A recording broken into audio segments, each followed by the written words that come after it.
क्या आप जानते हैं, हिंदू धर्म के शास्त्र एक साथ नहीं बने, बल्कि हजारों सालों में धीरे धीरे प्रकट हुए। वेद से लेकर पुराण तक इसमें छिपा है पूरा ब्रह्म ज्ञान। सबसे पहले आए वेद। ये कोई सामान्य किताब नहीं, बल्कि ईश्वर की वाणी मानी जाती है। 4 वेद, ऋग्वेद, यजुर्वेद, सामवेद और अथर्ववेद। इनमें क्या है?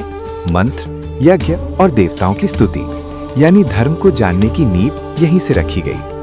फिर आए कर्मकांड, ब्राह्मण ग्रंथ। फिर आए ब्राह्मण ग्रंथ, जिन्होंने बताया कि यज्ञ कैसे करें, कौन सा कर्म किस प्रकार करना है। फिर आए आंतरिक साधना के लिए आरण्यक। जब ऋषि जंगल में गए तो उन्होंने बाहरी कर्म से आगे बढ़कर आंतरिक साधना पर ध्यान दिया। यहीं से आरण्यक ग्रंथ बने।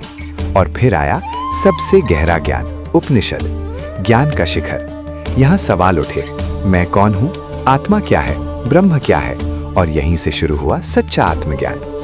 और फिर समाज के नियम, स्मृति। समाज को चलाने के लिए बने स्मृति ग्रंथ, जैसे मनुस्मृति। इनमें बताया गया कैसे जिए, क्या सही है, क्या गलत। फिर बाद में कहानी में छिपा धर्म, इतिहास।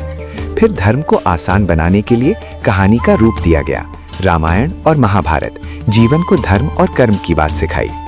और महाभारत के बीच में मिला भगवत गीता, जहां श्री कृष्ण ने अर्जुन को जीवन का सबसे बड़ा सत्य बताया।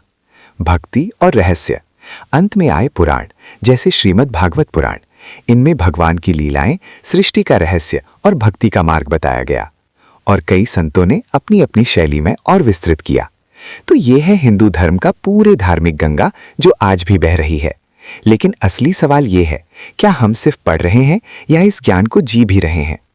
अगर आपको जानकारी पसंद है तो चैनल को लाइक, शेयर और सब्सक्राइब जरूर करें।